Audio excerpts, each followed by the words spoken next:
Bueno, yo quería empezar leyendo Ricardo Piglia y Juan José Saer. Abordan muchísimos temas relacionados, obviamente, con la literatura. Hablan, por ejemplo, sobre la tradición literaria, sobre la relación entre lírica e innovación, sobre la idea que tienen de literatura nacional, en fin, son temas diversos que ellos han trabajado, que han pensado y han elaborado desde la ficción y desde sus textos argumentativos, desde su pensar. Yo quiero leer un pasaje. ¿Cómo fue la experiencia de cada uno con Art? Responde Pigli. En mi caso, Art fue importante porque a los 20 años probó que en este país se podía escribir, que se podían hacer esas cosas. Miren que es demasiado llamativa la pregunta, porque todavía para esa época hay un rezago de un movimiento que fue sumamente interesante en las letras latinoamericanas, que es el modernismo. Todavía hay una relación con el lenguaje y una relación con la literatura. Digamos que ya en ese momento el modernismo acusaba como cierta afectación, ¿sí? Ya parecía que este inicio, esta preocupación por el lenguaje había caído como en cierto vacío, pero no se avisoraba nada en el territorio, ¿no? En la lógica de Art. Art probó que cualquiera podía escribir, hasta Roberto Art. Solo podían hacerlo en la Argentina aquellos que pertenecían a cierta clase social. Incluso en el caso de Sarmiento, recuerden el Facundo, con una identidad nacional muy arraigada. Art es hijo de inmigrantes, es hijo de analfabetos, no ha hecho estudios, tiene faltas de ortografía.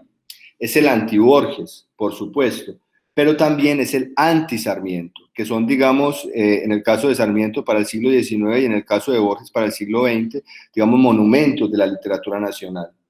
Y sin embargo, nacional argentina, ¿no? Y sin embargo, esa literatura aparece, y para mí ya es un clásico en el mismo plano que lo es Borges. En el mismo plano en que Borges empieza a trabajar con ciertas ideas, con ciertas formas que fueron sumamente novedosas para las letras latinoamericanas, lo hace Art, ¿cierto? Desde la otra orilla, precisamente desde esa vinculación con la oralidad y desde esos temas tan bizarros y tan particulares que recogen herencias. Yo no estoy diciendo que Art aparezca de una manera inédita y de la nada, recogen herencias muy visibles, como son esas preocupaciones de orden existencial de una obra como la de Dostoyevsky. Y no me importa que Borges haya sido reconocido en el extranjero y ahí no. La valoración no pasa entonces acá por el cúmulo de lectores, por la circulación de una obra, sino por la manera en que esa obra incide en una literatura. Y no comparo a los escritores por sus logros, sino por la fuerza, el impacto en la identidad de cada uno. Tanto Borges como Art son únicos e insuperables en su literatura. Art quebró con la idea de que había una manera de escribir bien el español. Es una cosa muy, muy interesante esta, ¿no?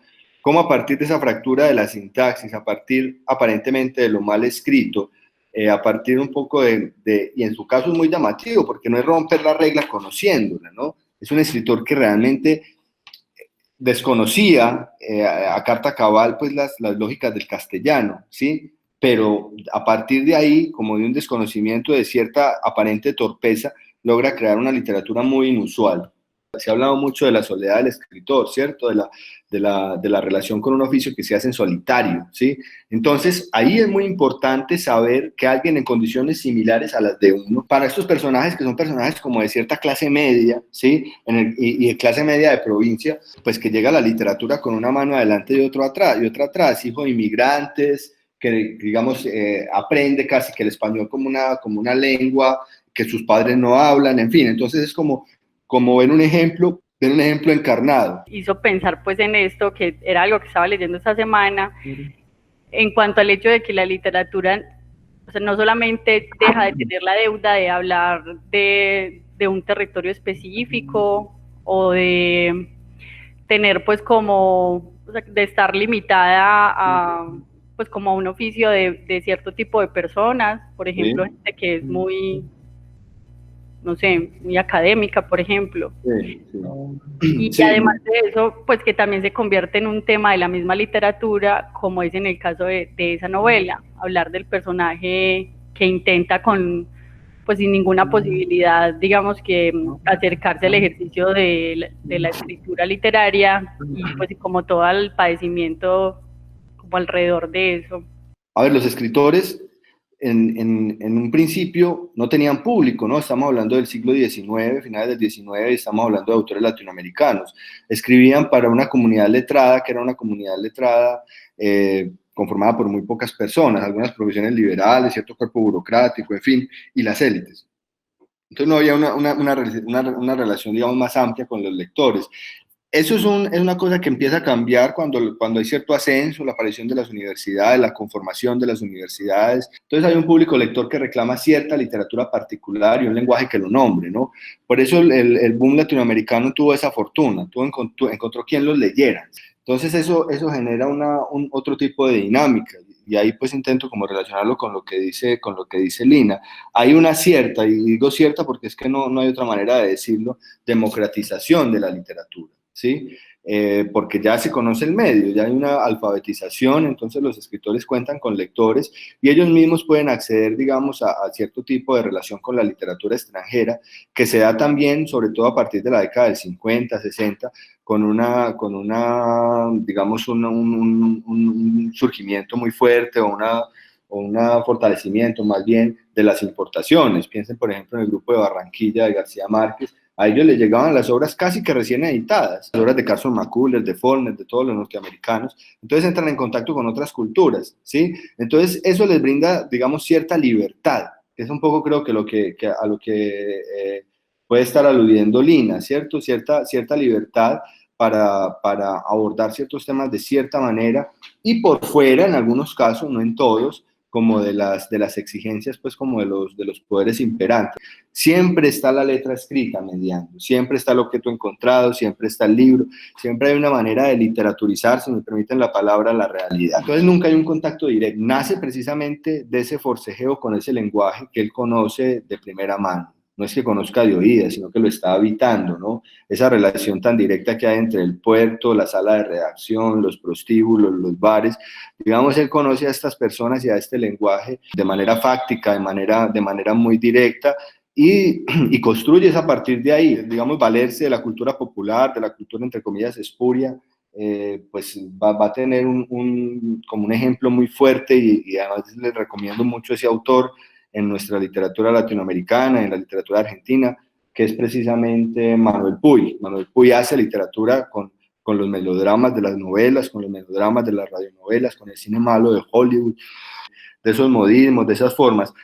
Lo que hace es que construye a partir de ahí, construye unos mundos demasiado particulares, demasiado originales. Recuerden en Los Siete Locos, esos personajes que son absolutamente narcóticos, ¿no? Son personajes muy raros y que tienen unas ideas políticas muy extrañas, ¿no? Entonces él hace una literatura, si esto se puede decir, si no es una redundancia, una literatura de ficción, pero que cala y que logra ser muy verosímil a partir del lenguaje, pero no deja de ser, no es una literatura propiamente realista, si entendemos el realismo como ese realismo de finales del 19.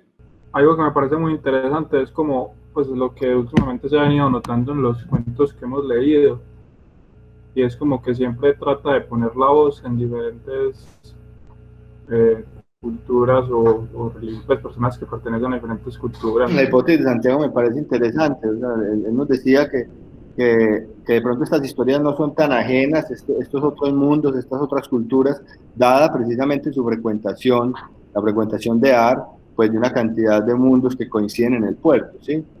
Yo creo que en Ar no, en Ar hay un intento por captar la vida, por expresar la vida y todo lo que ella conlleva, ¿cierto? Pero aquí muchas veces no lo veo tan bien. Yo creo que aquí hay veces se dedica a hacer una literatura un poco más acomodada, ¿sí? Más acomodada en términos de la lengua, más acomodada en términos de la intención como de universalizar sus problemas. Me da esa sensación, la sensación como de querer captar problemas universales a partir de la inmersión en ciertas culturas universales. Y creo que él logra esa universalidad precisamente en sus temas, en sus términos, que es ese mundo que trabajan Los Siete Locos. Pero en última lo que uno tiene es el resultado literario, ¿cierto? La materialidad pues, de la obra. Es que El Jorobadito realmente es un cuento maravilloso, pero porque digamos, ese espíritu que Ar conoció, ¿no? En ese sentido, hay autores que han sabido trasegar por varias culturas de manera muy contundente. Esta historia debía llamarse no Ejercicio de Artillería, sino Historia de Musa y los 7 tenientes españoles. Este Selge, es decir, este poeta ambulante, era un barbaniazo manco en hazañas de guerras, decía él. Yo supongo que manco porque por ladrón le habrían cortado la mano en algún mercado. El cementerio judío parece una cantera de tallados mármoles y todos los días de la semana podréis encontrar allí mujeres desesperadas y hombres barbudos con la cabeza cubierta de ceniza que lloran la cólera de Jehová sobre sus muertos, o que al mirar el cementerio de la derecha pretendía enamorar a alguna musulmana emboscada en el misterio blanco de su manto.